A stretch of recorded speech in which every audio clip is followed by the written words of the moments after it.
Hey guys, Daniel Orson here from New York Vintners and Urban Vine. Special day. As you all know, we're always sending wines out, getting new and unique stuff that we think sort of fits everyone's palate, young and old. You're going to meet my man here soon. But this week at our blind tasting, we tasted 6 different wines from all around the world. We tasted blind. Fortunate enough, we were to taste with Bob Millman, who I'm going to introduce, a good friend of mine.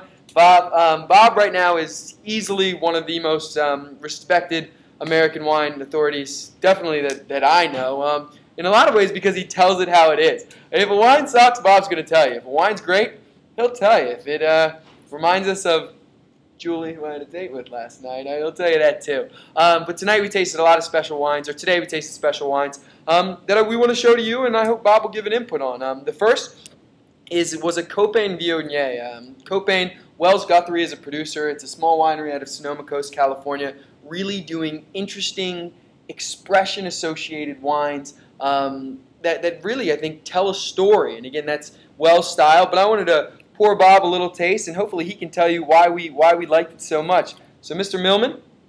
Thank you. So, the Copain Viognier. Well, firstly, we taste everything blind here, so we're not prejudiced by knowing the names on the label, which is great because it means we can actually focus on the wines. We all love this wine, and I love this wine too. First thing, just a beautiful, fragrant bouquet. I mean, the fruits and the flowers just jump right into your nose. They make you smile. They make you want to drink the wine. They make you happy. They do. I always say, or this to me was wine, like you smell it. It's just something you want in your life. You want it. You want it. What more can you say? And as you're going to learn later on, it's not very expensive.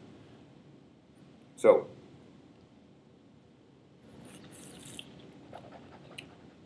okay, chewy, rich, delicious, wonderful acid to support all that fruit, keeps the wine vibrant and alive in your mouth. You start thinking about food. You start thinking about you're going to have this with a nice chicken.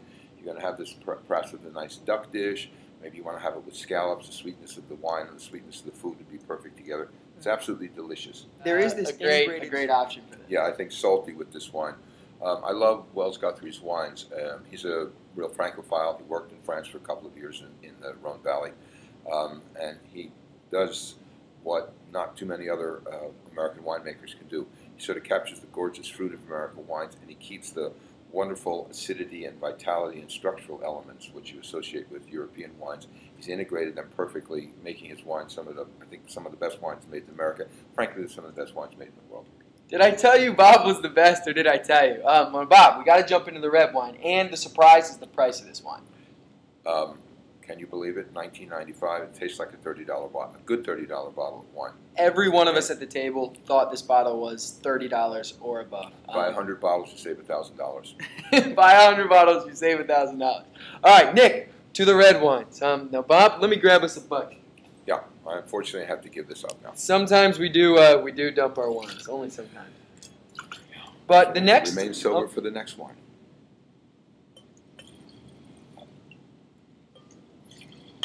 Again, we always love when we find wines, especially I know I do, from the United States that you can really get behind and support. And this is a P. La Bruma Syrah. The bottle, I'll give a little look. Sonoma Coast single vineyard. Again, we're staying in Sonoma. Syrah, though, is a grape that I a lot of times have had trouble with. I struggle with wines that are way overly fruity, show way too much tannin, try to be explosive. And to me, this was the definition of restraint in wine, with showing classic styles of winemaking, but also like a level of intertwined elegance which you can't find a lot of places. Absolutely agreed. Syrah is a difficult grape. It's the grape of the northern Rhone Valley. Wines like Côte Rôtie and Hermitage. And a variant of it is grown all over Australia known as Shiraz. But the guys and the gals in Sonoma Coast, which is a cool growing area, are making wines that are much more like their French counterparts than their Australian counterparts. And what you can do in the Sonoma Coast, because of all of the fog and the mist and the cool weather, is you keep the acidity in the wine. The fruit can be ripe, but not overwhelming and not heavy-handed the way it is sometimes down in the Napa Valley. These are excellent food wines. This is a superbly well-balanced Syrah. It's juicy. It's well-structured. Got a lot of complexity. It's accessible at the same time.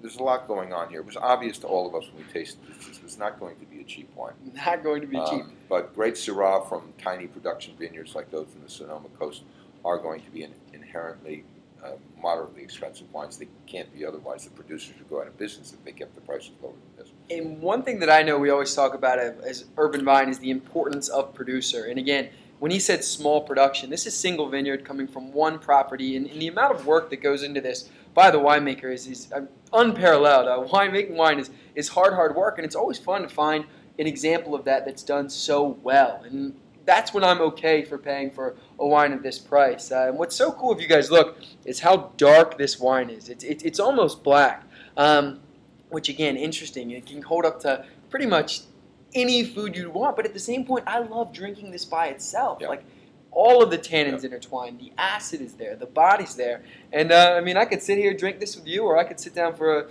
a steak, a nice dinner. So, but unfortunately, this was a little pricier. This is at $60 a bottle, but still at that price point, good price. Right. I tasted a Northern Rhone today at another tasting from Côte Rôtie, same grape. About the same quality level of the wine, and $70 bottle. Retail probably made 8 or 9 times this from a tiny vineyard like this in the Sonoma Coast. If they produce 300 cases, it's a lot. I mean, it's a labor of love. Even at $60 a bottle, these growers are not, and producers are not getting rich from this wine. Why do they do it? Because they love the wines, they love the vineyard site, and they know that there's going to be people that once they taste it saying, I'm glad I spent the money on this wine. Exactly. You will be too if you do. And that's what we do here as well, is we love putting bottles of wine that are well worth their value in people's hands to enjoy, not by themselves, but with all those they come in contact with. Because when you believe in the wine itself, you're gonna that night when you pour it, you're gonna believe the setting you're in. You're gonna enjoy the friends you're around, and I think all of that coming together makes a better night. So when you purchase wine, I know believe in it, and I think when you find people you can trust, and Bob, you are as trusted as they come in my book, my good man. That's right. I never lie about wines. If I like it, I tell you. If I don't like it, I tell you. And that's why he's so cool to hang out with. So, and you tell you about everything too. He's taught me a lot about life. But again, this is Daniel Orson and Bob Millman. We're at New York Vintners today for the Tuesday tasting. Get ready for the Vintners shipment and the Urban Vine shipment. We're doing a lot of cool stuff. We're going to be having more events. The curriculum's on the up. And yeah, check the newsletter. They're always derived from this tasting, and we're easily the realest wine source out there right now, if not the best looking. But Bob and I will keep that between us. So no, to you, cheers. Thanks for watching today. And we think if you pick up either of these wines, you will absolutely love them. So from New York Vintners, cheers.